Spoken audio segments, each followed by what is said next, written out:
I promise never to use hydrogen peroxide to clean a cat's wound, so help me paw. Everybody thinks that little bubbling action is good. You're destroying skin tissue, healthy skin tissue. The only reason hydrogen peroxide is in a pet first aid kit is because if they get into something toxic and they're not hurling, you have to get it out of their body. And we show in our first aid classes how to induce vomiting using hydrogen peroxide with a veterinarian's guidance. Join us for a chat with the experts as we help and encourage you to share in a life of adventure with your cat. Remember, no adventure is too big or too small. We can't wait to learn, grow, and explore with you.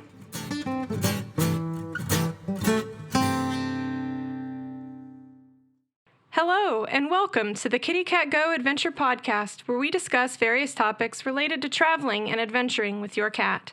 I'm your host, Emily Hall, and today I am chatting with pet first aid expert Arden Moore about cat first aid, the importance of having a cat first aid kit, and what to do if you encounter emergencies when you're out exploring with your cat. Arden is America's pet health and safety coach who happily wears many collars in the pet world. She's a master certified pet first aid and CPR instructor and founder of Pet First Aid for You. She's the host of the Oh Behave show on Pet Life Radio and host of the Meowie Hour, presented each Wednesday night by the Cat Fanciers Association. She's authored more than 24 cat and dog books and is a regular contributor to Catster and Dogster magazines, as well as a fear-free pet certified professional. Welcome, Arden. Pause up. Hey, Emily. Thank you for joining us. We have pet safety cat Casey and Rusty the performer. I have not super glued them. Right now, they're in the meatloaf position. They've been on a lot of different sets, and they're getting used to all this kind of online. Well, before we get into the questions and topics I want to talk about tonight, can you tell us a little bit more about you and how you got started in the pet first aid and safety stuff and you know, your business and everything? Well, I was born. No, I'm just going to kid. We'll just speed forward. I have been in the pet field for more than 20 years. And for the last 10 or 11 years, I know a lot about behavior and things like that. I write for magazines, I host shows, but I felt that there was a big piece of the puzzle missing, and that was pet safety. How many of you have ever gone to a pet first aid class and you're like this? No. So I'm like, something's got to be done. We've got to get people motivated to go to a pet first aid class, and I do that by, as you're going to find out, I tell really bad puns, sing. I want you to have fun and feel safe while you're learning, and I want it to be practical. So I got to tell you, that's one of the most passionate things I have is teaching people what to do when happens to their dog or their cat. But I was a reporter for 20 years, an investigative reporter. Do you guys remember newspapers? Yeah. And I learned from a great editor. And he said, if your mother tells you she loves you, check it out.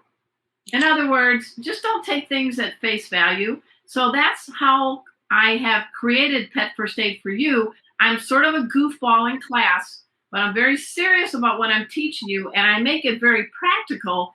And I have about a dozen veterinarians as advisors that are like Vanna White initials after their name. They're probably still paying off their college tuition. But we've got people like Dr. Marty Becker. We've got Dr. Elizabeth Colleran, who is the past president of the American Academy of Feline Practitioners.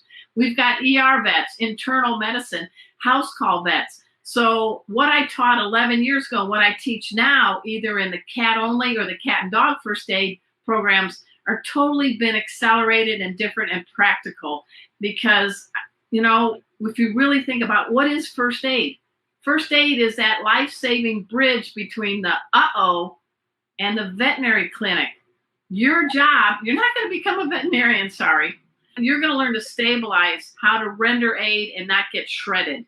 That's my mission when I teach the classes. Yeah, that's awesome. I'm very much looking forward to taking some of your classes, and we'll talk a little bit more about those first aid classes at the end, because I know my viewers are going to really want to know more about those. And I have product placement behind my head, everybody. That's the website. I have it up there because Rusty tries to eat it, the corners. So if you notice, they've been cut diagonally because he's been chewing on them. Oh, Rusty. Nice job, Rusty. Busted. He's still a youngster. Anybody that knows Samantha Martin and the Amazing Acro Cats, he is one of the cats that she rescued. He was found as an orphan cat in a dumpster in Georgia, full of fleas. Took 3 baths to get rid of that rust-colored water, Rusty. And she found out that this is a guy that loves to learn and loves to be social. And we were at the Academy conference in January last year, and we've been friends for a number of years. And she said, Arden, I need a big favor. I go, what? I need you to adopt this cat. Why? Because I don't want him just going to a home and being bored out of his head. He loves to learn. He loves to show off. And you teach a lot of behavior and first aid classes, and I'm fear-free, as you mentioned. And so I had to call my wife and say, Julie, I think I'm bringing home a kitten from this conference. And she said, okay, I want those 3 trees I wanted planted, deal. And now Rusty, he stretches out, he has to always touch somebody when he sleeps. He is best friends with a little pup we adopted, a pandemic pup named Emma. And they're both about 9 pounds, and he's about 1.5 years old. So Rusty and Emma are best friends. He finally has charmed Casey, my pet safety cat, who is a certified therapy cat. And he's like, what did you bring home from the conference? But as any of you know, you've really got to be careful when you're introducing cats to cats or other things. So I'm happy to say, look at them now. Yeah. It looks like you guys have made some good progress. Yeah. Well, I am really looking forward to tapping into all of your expertise on pet first aid and safety. As someone who goes out and adventures with their cat, we go hiking, canoeing, camping, and all of that stuff. And thankfully, nothing has ever happened before, and I hope it stays that way. But I know that I and everyone else who does this too wants to be prepared for, like you said, those moments. Right. So I have some questions for you tonight that I'm hoping you can help us with. So probably the most common thing that we might encounter while we're out hiking with our cats is maybe like a bee sting or a wasp sting. If our cats get stung by a bee or something and we're out hiking, what steps should we take to deal with that? Well, the first thing is we got to remember that a cat is not a small dog. You cannot tell a cat, leave it. Yeah. And here's this flying acrobatic, what he thinks is a meal, flying in front. And the first thing a cat normally is going to do is grab it and put him in the mouth. So there's a risk of the paw getting stung. There's even a greater risk that they're going to get stung in the mouth. Now, cats, just like people, some can be allergic to the venom in the bee sting, and they could actually go into what's called anaphylactic shock. Not good. They're going to look like Puff Daddy. Yeah. So the first thing I teach everybody, because they're reading our emotional states. If I was hyper right now, do you think Casey and Rusty would be hanging like this? Probably not. No. So the first thing you need to do is you need to watch how you are breathing, how you react. So be calm. And I tell people, you get permission to freak out later. Yeah. So when you are calm and you're approaching them from behind safely, these are cool techniques we show in our class. But what I can share with the Kitty Cat Go Live growing audience is I have right here some antihistamine, Benadryl. It doesn't matter. But you notice that it has a safety pin taped on it. Yeah. I really encourage you, if you're going out on an adventure with your kitty, to bring this, but it gets better. Make sure that it's a liquid gel. Oh, okay. Yeah. Because if your kitty gets stung in the mouth and their throat is closing, their airway is closing, good luck getting a pill down a cat's mouth. Yeah. So what we do is in first aid, we stay prepared. So you've got a safety pin already here. So you can puncture one of these gel capsules. May I show them on you? He's kitten in training. All right. So you guys know there's a hinge on either side of the cat's mouth. So you can go here. You would squeeze the gel right there in the side, blow on their nose. You'll see them lick and they swallow it. It contains an ingredient that's a big word, diphenhydramine. I now live in Dallas, so I just tell people, think about the big D. When you get this for your kit when you're traveling on camping trips, please, guys, I know they're adorable. I know there are fur kids, but don't get any kind of antihistamine that says for kids, because it's going to have the xylitol, grape flavored, cherry flavored. That's a no-no. Xylitol is more lethal to dogs than cats, but it sure doesn't make cats feel really good. The second thing is, oh my gosh, don't buy any antihistamine that says with pain reliever.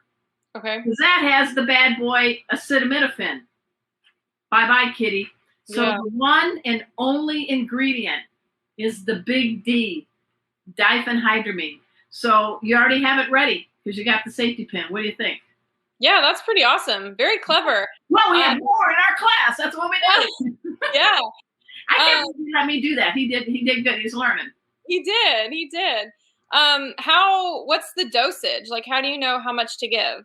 Well, I'm not a veterinarian and I don't play one on TV, but my ER and veterinary advisors tell me, see how I have to do the legal beagle? Yeah. Okay. One of these is 25 milligrams. Veterinarians, not Arden Moore, will tell you that that's good for about up to 25 pounds of pet. Okay. So one would probably be good for a kitty. That doesn't mean they're going to sit there and start purring and able to swallow. So in our classes, we do teach people how to do kitty CPR and rescue breaths. The main point I can tell you guys, when something happens to our cats, your job's not done until you hand off your kitty to the veterinary team, because things can go from good to bad to bad to good throughout the whole process. So we don't stop until we do the handoff to those people with the DVMs after their name. So it's kind of scary. Now, if it's just a simple bee sting or they got it on their paw or something, it's just like with people, you could just do a little a paste of baking soda and water, to make sure. And if you can see the stinger, you can take your driver's license or a credit card, and you would if you see the stinger, you would spatula movement like this to remove the stinger. Guys, don't take your fingernails and try to pinch it out, or to take tweezers and pinch it out, because you risk rupturing the venom sac, and the venom is spreading to more parts of the body. So the little spatula-like motion is a good way to leverage out a stinger. Yeah. Wow. Gosh, I feel like I should have brought a notebook to take notes. Awesome. Okay. So another probably pretty common injury that a cat might encounter when they're out hiking is a splinter. Yeah. What would your advice be about dealing with splinters? Well, with splinters, we're talking tiny little guys, right? You can, for that one, you can use one of the tweezers. I got a pet first aid kit here. But let's talk about something a little more serious. And that is, I hope this never happens to your cats or your dogs. I have cats and dogs in my home.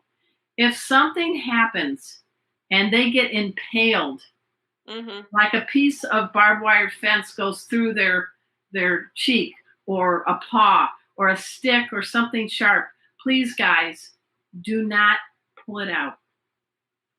Because right there, it's kind of acting like a cork in a wine bottle. It's keeping the bad things from getting worse. Well, hello. Are you tired? Am I that boring? Okay. Um, this is my class. This is how we teach. Isn't he a good boy? So the point is, it's keeping everything in place. You need to get your pet safely and stabilized to a veterinarian where they're probably going to, under anesthesia, be able to safely remove that impaled object and be able to sanitize and keep from, I call it caca, bad stuff, contaminants spreading in the bloodstream and blood loss. Because if a cat nicks an artery, and in our classes we show you where all the arteries are, we do a wrap on KC and everything. If you don't stop the bleeding on an arterial bleed, guys, the kitty can bleed out in 5 to 7 minutes. Oh, gosh. So with something like a little splinter, and always, I'm sure you tell your audience, guys, when the kitty's been prowling around in a harness, make sure you do the little paw pad press, hello, hello, and make sure there's nothing sticking in between these paw pads. Mm-hmm. Good one, ticks. Ticks like to come right here. Ticks also like to hide under that lower lip. Did you know that? Right there. Hello. You see what I'm doing? I got him a year ago, and as you can tell, I'm getting him used to being touched. And I make it a game. He doesn't always get the T word every time, which makes him want to work harder because it's the training one everybody knows, intermittent reinforcement. So if I say right now, do you want a treat, Rusty? Look at his animation. All right, sit. Oh, I do. Come here, buddy. All right, I need you to sit all the way up. All the way up. Come on, all the way up. Okay, good. And Casey's already over there. He might show up later. With cats, you never force. You always negotiate. Right? Yeah. So get back over here, buddy. So anyway, he's kind of a clown tonight.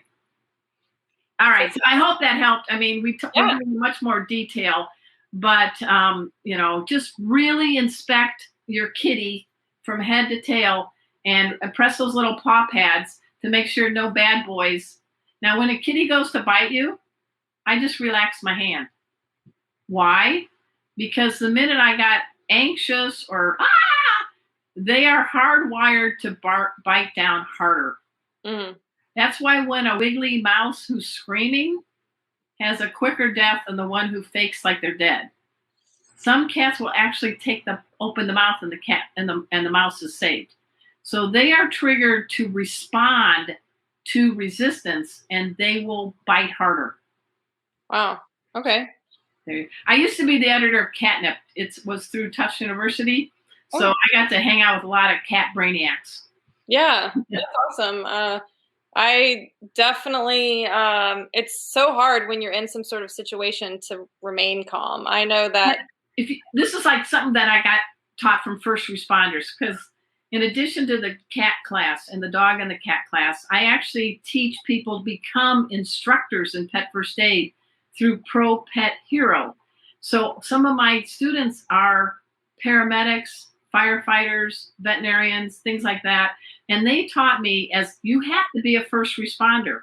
So that means you got to take a breath, let it out, and do a 360. Check your surroundings before you approach, because you don't want to put yourself in danger, and you also don't want to jack up their fear, anxiety, stress. So I've learned from the best first responders. Yeah, it's really, really great advice. So you mentioned ticks. If we find a tick on our cat later and remove it, how do we know if we need to go to the vet for a tick bite? Is that something that is vet visit worthy, or just something you keep? Well, the good thing is they do have preventatives out there for flea and tick medicine. Please, if you're going to be outdoors with your kitty on an adventure, work with your veterinarian on picking a preventative that works. And they've got new generations out there that are really, really good. But you are always paying attention to your cat and looking for things that don't look normal.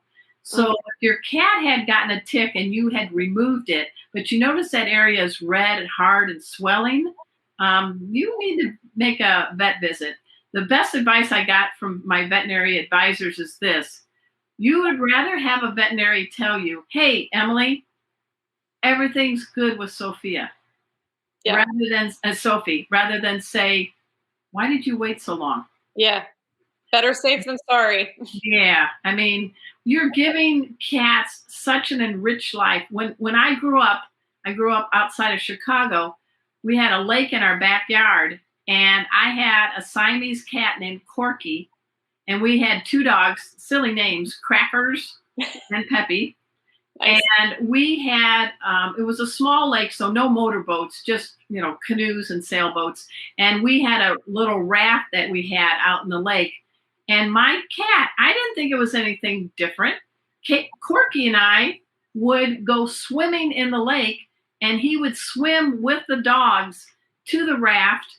Then he would sun himself until we were ready to swim back home. Oh my gosh. And I thought, well, there's nothing, I never thought anything wrong. So what you're doing is wonderful, because we're not putting limits on cats. And I love cats and dogs, but who wins the popularity contest in homes? Cats! Yeah. So I just brought that out because some cats really are out for an adventure. Others are like, I just want to hang out on the couch. Mm-hmm. So please know your kitty. But like you said, just be prepared. Yeah, absolutely.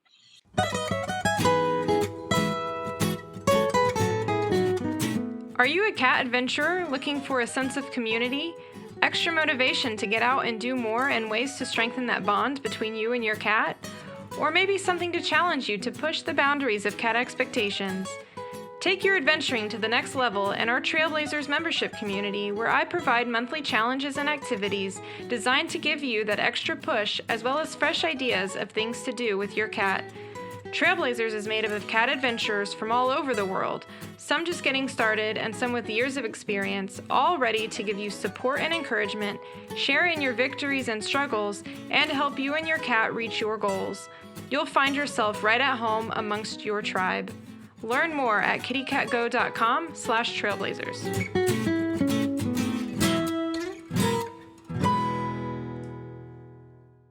All right, let me see what else. Poison ivy and poison oak. Is that something that we need to be concerned about when we're out hiking in the woods? Yes and yes, but mainly for us. Okay. Now, the cat and the dog, their skin and their physiology is different than ours. We have pores all over our skin. They sweat through their paw pads and by panting, but their skin is different than ours. So here's the deal.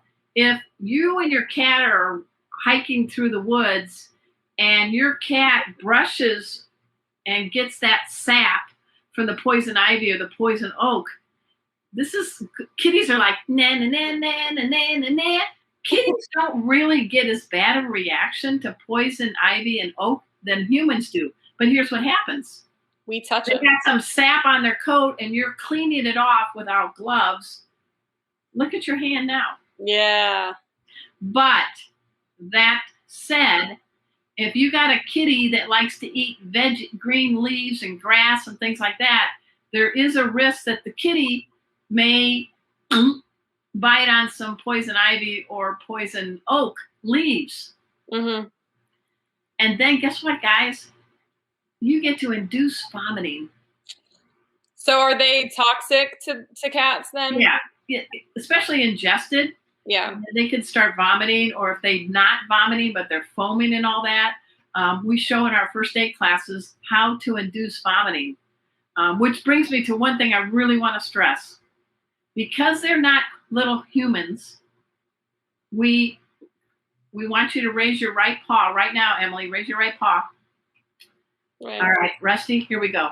Rusty says, I promise. I promise. Never to use hydrogen peroxide. Never to use hydrogen peroxide. To clean a cat's wound.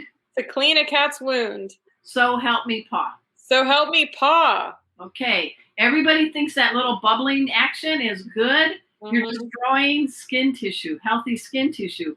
The only reason hydrogen peroxide is in a pet first aid kit is because if they get into something toxic and they're not hurling, you have to get it out of their body. And we show in our first aid classes how to induce vomiting using hydrogen peroxide with a veterinarian's guidance. Yeah. So what do you think of that? You just made a promise to Sophie. I did. And that's very interesting because you're right. I mean, hydrogen peroxide is like the thing that we all think of for ourselves and probably would think of using it for our pets too if they had a wound. So under no circumstances use hydrogen peroxide. No, no, no. Right. All right. So I hope that helps. And Yeah, absolutely. first aid kit. There's different ones out there, guys, but please on your trips, have one in your car. Always have one at home. So probably the thing that I always think of as, I guess, the biggest danger that we have out adventuring with cats is snakes.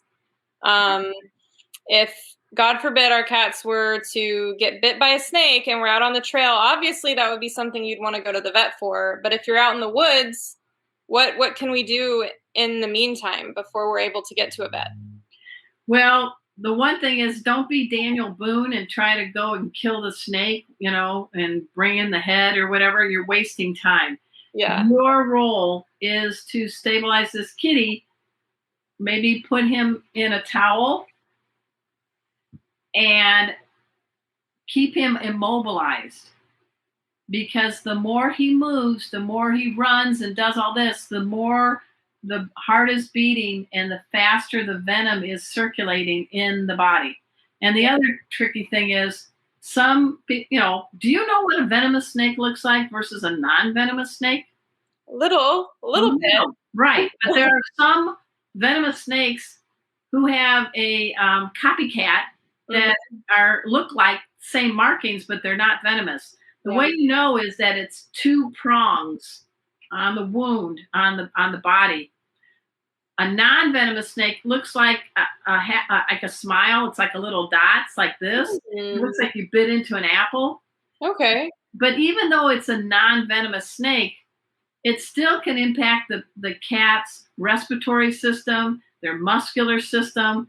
I mean, the main thing is get them wrapped in a towel. You are not putting ice on the wound. This is a biggie because you put ice on a bite and the body is all hot from the venom, and you match it with something ice cold and the body starts to go into shock. Yeah. So you don't want that clap of thunder. So there's not a lot you can do except keep them still and call ahead. And when you go to the vet, hey guys, be nice to these veterinarians. Anti-venom goes first priority to humans. Yeah. It's very expensive. It's like $800 or more a vial. Wow. If you're a veterinarian and you're trying to run a practice, you're going to have all the kitty vaccinations that they need, rabies and all that, but you only have so much money. So you don't keep a lot of anti-venom on the shelf because it also has a short shelf life. So most likely the kitty's going to go into an oxygen tank. They're going to be giving them IV fluids. They're going to be treating symptomatically. And it could be days. They could make it, they could not. But the nice thing is cats are pretty smart. And I don't know a lot of cats that want to take on a cobra. Yeah. As much as I have a Jack Russell Terrier mix. Yeah. Come here, snake, take you on. Yeah. And Rusty are like, no, that's okay. We're going to go on this side. We'll see you later. It's a big place. So cats are pretty smart. They choose their fights. Yeah. It's funny you mentioned I had a Jack Russell growing up when I was a kid. And I remember one time she coming in from being in the backyard and covered in blood. And we thought she had been injured, but she was fine. No wounds on her. She had found a snake and had, killed the snake and got the snake's blood all over her. Wow. Yeah. Don't give him any ideas. Come on. Well, yeah. So snakes, it's not sexy, but the main thing is immobilize. You can put something cool there, but you don't want something cold that shocks the body. And then you have more issues because I say the best definition of shock is someone's inside just turning off all the lights on the heart, the lung, the liver, all that stuff. And then you have a lot of issues. And as you know, cats are both prey and predator, so they're like, I feel good. Yeah, I got a snake bite, but I feel good. What's your problem? Yeah. So they don't want to show weakness because they don't want to be lunch. Yep. So, Yep. right? Did I say that right, Rusty? Yeah, I'm falling asleep. Okay. This is my world. It's a fun world. He's pretty cool, though, isn't he? Yeah. So you mentioned the pet first aid kit.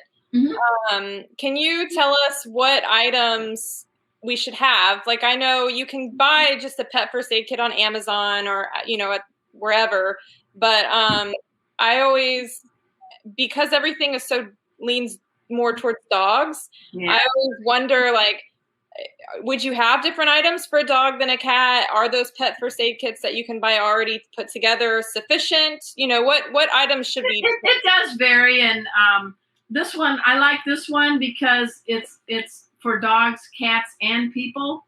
Okay. And it has a lot of items in it, and it's waterproof, great for outdoor. Yeah. So I get approached by a lot of companies, and I said yes to helping them create this kit. And what I did in here is I created a little 10-page cheat sheet. Oh, cool. That gives a lot of tips and tricks from my first aid class. And it has my pet safety cat, Casey, and pet safety dog, Kona's pictures here. Oh, that's so awesome. So, you're on a hike and you're like, crap, I forgot what Arden taught me. Well, I gave you a cheat sheet. But it does have a lot of things for cats and dogs and humans. So when you're hiking and camping, every bit of ounce counts, and you don't want to be carrying too much. I like this one because it does for 3 species. So where can we find that kit? This one, it's on my website, the Pet First Aid for You. Okay. You can order it directly there, and it shows all the stuff on it. But this is where, I'm sorry, it's not a cat pun, it's a dog pun. But I have created a program called How to Be a Mutt Giver. So what do you do when happens and you don't have a first aid kit and you're far from a veterinarian because you're like in the woods? Mm-hmm. So in my classes, I show you what you can use with what you're wearing and what's around you to render aid to a cat or a dog. And a big one is if the kitty or the dog, if the kitty gets a mild cut or a burn, you can snap off an aloe plant and put it on that wound. Aloe is your palo. And go with the green goo. I say green goo is good. So years ago, I used to work at Prevention Magazine, and I wrote herb books. So I'm sure they would shudder if I said the phrase aloe could be your palo, but I bet you won't forget that. No, I won't. Those cheesy puns work. That's why we have them. That's right. That's right. So, yeah. And the other thing people forget, one of your best allies in a is right here. Yeah. Bottled water. So don't be worried about having to put burn cream or a wound cleaned on a cat's cut or burn. Squirt good old clean water on the wound. Yeah. Because my veterinarians tell me if you have a burn on a cat and you put burn cream and you're not reading the label and it's made for people, not cats, again, different skins, you just made, yikes. Yeah. So when in doubt, go with H2O. Yeah. Makes sense. Can you tell us about the first aid class that you teach? You've mentioned a few times. Can you tell us about that? Well, I found that you need to teach different levels and make it fun. So for in some cases before COVID, I was doing just like an hour and a half basic, really no certification kind of a class, to teaming up with people like What a Great Dog and the SPCA of Texas. And then the next level, which I think is more what your audience is interested in, is a cat only first aid and CPR class. And guys, I don't know why it hasn't been out there before. So I've been teaching this now for the last 3 years, and people get a 2-year certificate. They get a course book downloaded. I team up with Casey and Rusty. You have your cat in your home, and I guide you through Zoom live interactive. Don't we all wish we had bought, stock in Zoom in like September of, 2019? Yes. But the good news is that it's all for cats. And it's a fun class. It's 3 hours. It's $40. You get a course book. I give you handouts on COVID safety, MacGyver tips, how to do a head to tail wellness on your kitty. What are their vitals that you need to know? And we have now taught this class, and I'm getting people from all over the world. Not only Quebec and Toronto last time, but we got somebody from Cairo, Egypt, and Berlin, Germany. No way. That's awesome. Well, my only German was how to ask for a glass of wine and how to say a nasty word in German. So I had to watch myself. But I'm telling you, it's kind of neat because people love their cats. Yeah. And because cats won't tell you when they're really hurting like our dogs will, the cat first aid class is really taken off. So I don't have a giant class. This isn't going to be like 30 people in a class. Yeah. I like to keep it about 8 to 10 because then I can help everybody and people get to like each other. And with their permission, we always do a little group photo doing a screenshot at the end. And it's kind of cool because all the cats are there and posing and everything. So I just want you to have a good time, but I want you to have fun learning. And I don't know, that's just something I love. Yeah. And people, if they're interested in this class, it's also at the petfirstaidforyou.com, right? Yes. Okay. And it's calculated, so when it fills up, it'll tell you it's sold out. Okay. So we've got a question. What side effects would you see if your cat ingested a poisonous plant like poison oak or poison ivy or any other sort of poisonous toxic plant? It depends on a lot of factors. The health level of the cat, the age, how much of the toxin was ingested, and what was the toxin. So it can vary from a cat kind of having labored breathing to a cat foaming to a cat vomiting and diarrhea because the body's just saying, evacuate! Yeah. And it's coming out both ends. And when that happens, the cat is at risk for dehydration.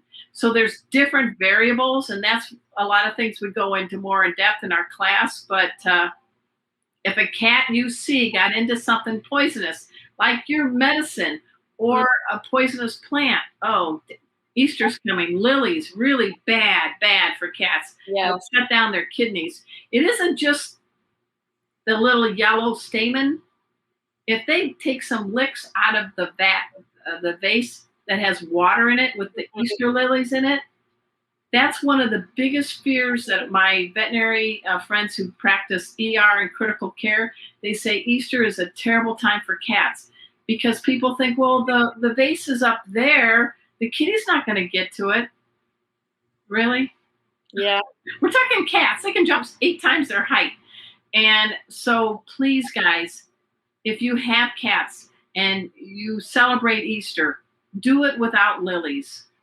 And when you're on a trail, this is where you really need to go to the ASPCA and look at what are some poisonous plants that could be on your trail or your trip and use that as a factor in deciding if you're going. Yeah. So that kind of leads into another question that somebody just had is what are some other common plants that are poisonous to cats? Let's see. The poinsettia isn't deadly, but it's dire. Anything that is a lily is a bad boy. I wish I'm having a brain fart right now. So I remember when I got married, I went through the house and I said, no. So just do an inventory of what you got. And if you're thinking about giving a plant or flowers to a friend who has cats, ask the person at the florist shop or the Home Depot or get on your phone and make sure that that plant is not poisonous to the kitty. There's a big effort by ER vets that are trying to put little stickers that have like that Ghostbuster, so it's the kitty or the dog face with a slash.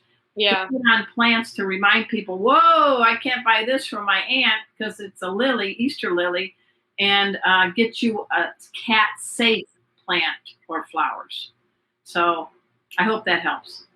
Yeah, I don't even have plants in the house anymore. Yeah. I mean, same thing with candles. Yeah. I have the fake ones because what happens when a cat sees the flicker? Mm-hmm. I'm a cat. What am I going to do? I'm going to go, wow!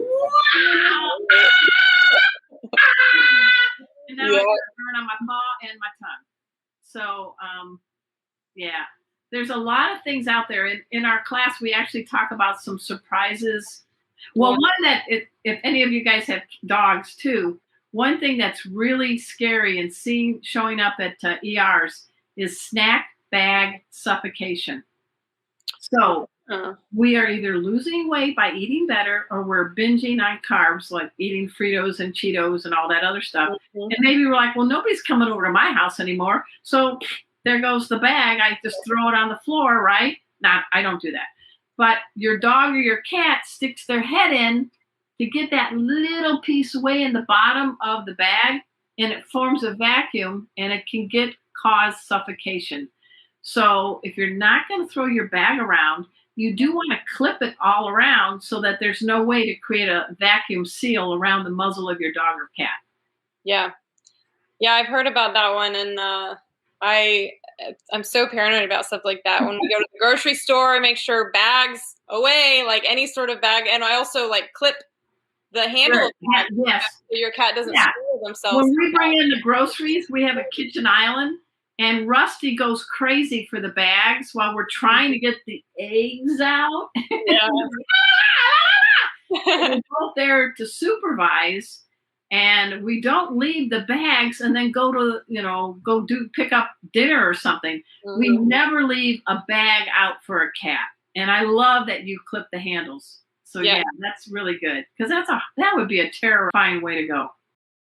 Well, Arden, I have learned so much tonight, and I'm looking forward to taking your class. I encourage everybody to take Arden's class, as you realize just from our brief chat tonight that she's full of knowledge, and all of this information is relevant to what we do, going out with our cats on hiking trails, canoeing, whatever you do with your cat. My motto is better safe than sorry, and I always want to be prepared.